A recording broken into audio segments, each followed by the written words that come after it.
Баламды көрүпчү. Сыйрылган жери азыраак бар, бирок башы жарылып, токмоктолгон билинип турат да. 9 класста окуган Ибрахим Кудайбергенов Өзгөндүн Жалпак Таш айылындагы Кырсык Алма атындагы орто мектебинде билим алган. Маркум өспүрүмдү мугалимдери аракетчил эң алдыңкы окуучулардын бири экенин эскеришет. 14 жаштагы өспүрүм өткөн жылдын 15 октябрь түнү достору менен бирге айылдын четине массалык мушташка барган. Өспүрүмдөрдүн пикир келишпестигинен шагым айылынан келген жоон топ баланы аюусуз сабап жардын түбүнө таштап кеткенин апасы айтат. Балдардын өлүмү менен коштолгон окуясы бүгүнкү күнгө чейин толук иликтенбей, милиция мушташ боюнча тергөө жүргүзбөгөнүнө маркум окуучунун апасы нааразы. Эч ким тергебейт, адилет да болгон жок. Ошолгончо бизге өзгөнүн милициялары деле келип, гана бизди да катыштырып, мындай немеден өткөрүш керек да, өткөргөн жок. Мынандай кылып тергеп атабыз, мына иштерди кылып атабыз деп да айткан жок. Барсак эле мыйзам болот, бардыгы мыйзамдуу болот деп эле бизди соротуп коет, чыгып келе беребиз. Кылып атабыз деп коет, кылса ушу 4 айга чозулабы? Керек болсо диолону да коюп коюшкан экен. Канча болсо беребиз деп аттык. Анан кийин ошо баланын абалы ошондой болуп аткан, эмнеге акчаны алат ошол кылыш деген враччы? Акчаны анан бизди 3-4 немеге жөнөттү да, баягы плазмага жөнөттү, алып келгиле деп. Бала мортто жаткан балага эмнеге алдыртат? Ушундай иштерди кылды. Ким ишенет ушул уят жок немелергечи? Мына мен ошондой кылды буларчы. Мына өкөз темсилеп бар. Неме Ибрагим аркамда эле турган да. Ал турган эмес эле, мынтип жаткан эле. Мен турганымда таш менен ургандан мен ылдый карап жүгүрдүм да. Ал жакта жар бар экенин билген эмесмин да. Ал мушташ болгон жерде каттуура уруп коюп, анан кийин жарга келип жатканда мен урганда таш менен уруп койгондой ойлойм да менчи. Анан таш менен уруп, каттуура уруп койгондо талуу жерине тийип калып түшүп кеткенби деген ой бар да. Маркум баланын атасы Ормон Маматов милициянын жардан кулаган деп тыянак чыгарып бергенин ишенбейт. Массалык мушташтан мерт кеткен баланын денесиндеги экспертизадагы бурмаланып, томография менен дал келбей жатканын белгилейт. Жабырлануучулар борбордук бийлик өкүлдөрүнө кайрылып, тергөөнү кайрадан баштоону өтүнөт. Эч кандай эме болгон эмес. Будачы баланын бир гана ушу кашы гана кичине кырылган, анан баш жарылган, ол анакта урган жерде урган ол. Ошол эле акыбал булчу.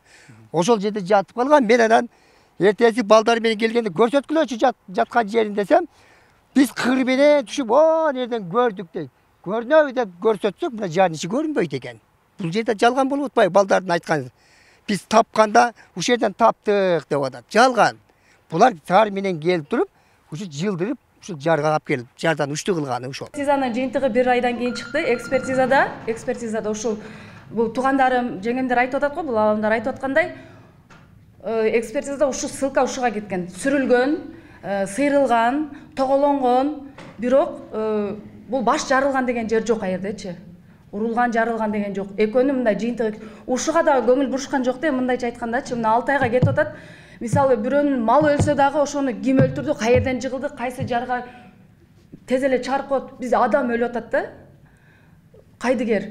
Каза болгон өспүрүм түнү бою окуя болгон жерде калып, бир күндөн кийин гана ооруканага жеткирилген. Өзүнө келбей каза болгон бала башынан оор жарат алып, мээсине кан коюлуп кеткени аныкталган. Бирок райондук милиция мушташтан качып баратып жардан кулаган деген жөө менен кылмыш ишин козгогон эмес. Тергөөнүн жүрүшүнөн күмөн санаган жакындары мушташка катышкан балдардын көрсөтмөсү окуяга каршы экенин билдиришти. По факту козголгон чагында деле бул 280-берене менен хулиганство менен иш козгоп атышат. Бирок кошумча кылып ал иш козголгон мезгилде уже бала каза болгон. Каза болгондон кийин 130-берене бар. 130-берененин көрсөтүлгөн нормаларындагы кылмыштын белгилери тургандан кийин ошол 130-беренени дагы кошуш керек болчу. Бул ден соолукка жок, кошулганда жок, өзгөртүлгөндө жок, переквалификацияда болгон эмес. Ошол эле мезгилде 130-беренеде бул денеге оор залал келтирилген деп көрсөтүлгөндө ошол беренени кошуш керек болчу. Андан сырткары бул менин оюм, менин жеке оюм, бирок кылмыштын жагдайы деле ошону көрсөтүп атат. Ошол баланын ошол жерде жыгылганын, урганын көргөн күбөлөр бар экен.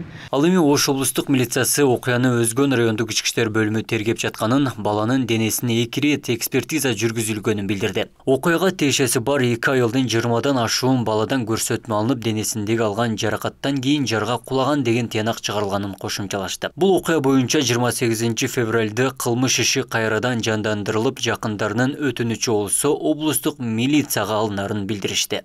тергөөнүн жүрүшүндө Кыргыз Республикасынын кылмыш жаза кодексинин 280 беренеси менен кылмыш иши козголгон, соттук медициналык экспертиза дайындалган, андан сырткары комиссиялык соттук медициналык экспертиза дайындалып Бишкек шаарына жөнөтүлгөн.